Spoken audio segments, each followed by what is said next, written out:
সকল ক্রাফট ও আর্ট প্রেমীদের জানাই দি ক্রাফট লাভার ইউটিউব চ্যানেলে অনেক অনেক স্বাগত। তোমরা আজকের ভিডিওর থাম্বনেল দেখে বুঝতেই পেরেছো এই নেকলেসটি তোমরা দুটি টাইপে পরতে পারো, একটি তো এমনি নেকলেস হিসেবে আর একটি চোকার হিসেবেও পরতে পারো। এর জন্য দেখো আমি এর কানের দুল আর লকেটটির জন্য ডিফারেন্ট সাইজের কার্ডবোর্ডের পিস কেটে নিয়েছি। এবারে কার্ডবোর্ডগুলিকে আমি প্রিন্টেড কাপড় দিয়ে কভার করে নিচ্ছি।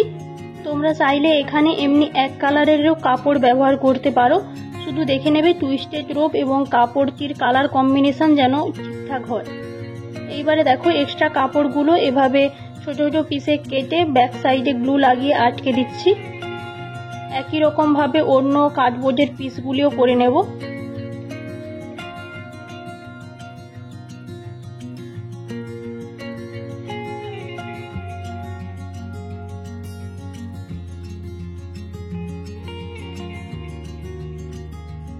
এখানে আমি টুইস্টেড রোপ বানানোর জন্য 3 পিস সুতো নিয়েছি, প্রতিটি 40 ইঞ্চ করে। তোমরা যদি টুইস্টেড রোপ বানাতে না জানো তাহলে আমি ভিডিওর লিংক ডেসক্রিপশানে দিয়ে রেখেছি, তোমরা চাইলে দেখতে পারো। এবারে দেখো টুইস্টেড রোপটিকে এইভাবে হাতে কিছুটা পরিমাণ পেঁচিয়ে নিচ্ছি। তারপরে লকেটটির বেসের মাঝখানে গ্লু লাগিয়ে এইভাবে বসিয়ে দেব।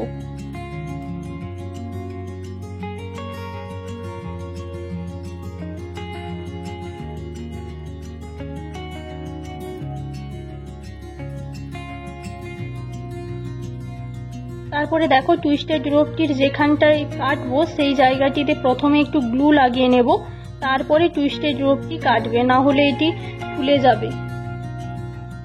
একই রকম ভাবে এক্সট্রা যে 3টি পিস আছে সেগুলির ওপরেও টুইস্টেড রোপ লাগিয়ে নেব।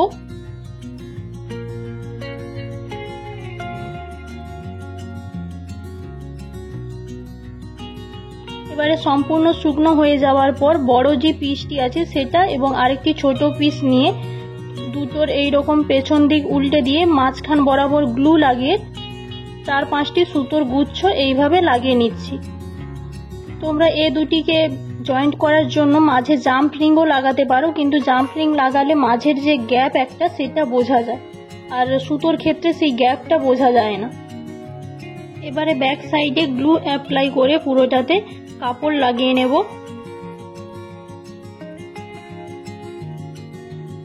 এইখানে বলি তোমরা যদি চোকার তৈরি করো তাহলে যে ওপরের যে এই বেসটা আছে এই বেসটার পেছনে ব্যাক দড়িটি লাগিয়ে তারপরে ব্যাক সাইডের কাপড়টি লাগাবে। আর যদি এমনি নেকলেস হিসেবে ব্যবহার করো তাহলে কাপড় লাগিয়ে নাও।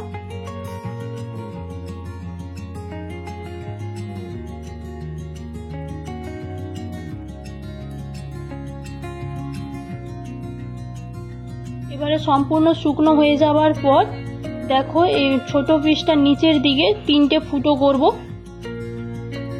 জাম্প রিং দিয়ে কড়ি অ্যাটাচ করার জন্য।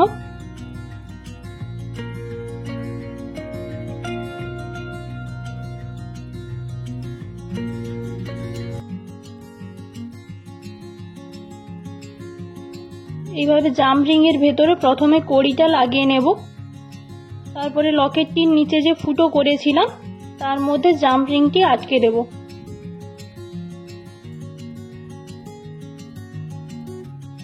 একই রকম ভাবে লকেটটির নিচে আরো 2 পিস এবং কানের দুলের নিচে কড়ি আটকে নিয়েছি জাম্প রিং এর সাহায্যে। এবারে আমি এখানে ব্যাক ডোরির জন্য এইরকম 5 পিস সুতো নিয়েছি। তোমরা যে যা বানাতে চাও এমনি নেকলেস বা চোকার সেই অনুযায়ী ব্যাক ডোরির লেন্থটি রাখবে। আমি আর এক্সট্রা করে দেখালাম না, তোমরা কতটা রাখবে কার কেমন প্রয়োজন সেই অনুযায়ী রেখে দেবে। এইবারে দেখো আমি 2 সাইডে কিছু কটন বল এবং পুঁতিকাঠি লাগিয়েছি।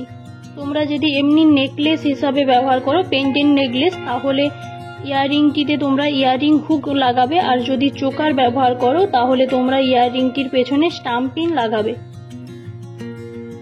ধন্যবাদ ভিডিওটি দেখার জন্য।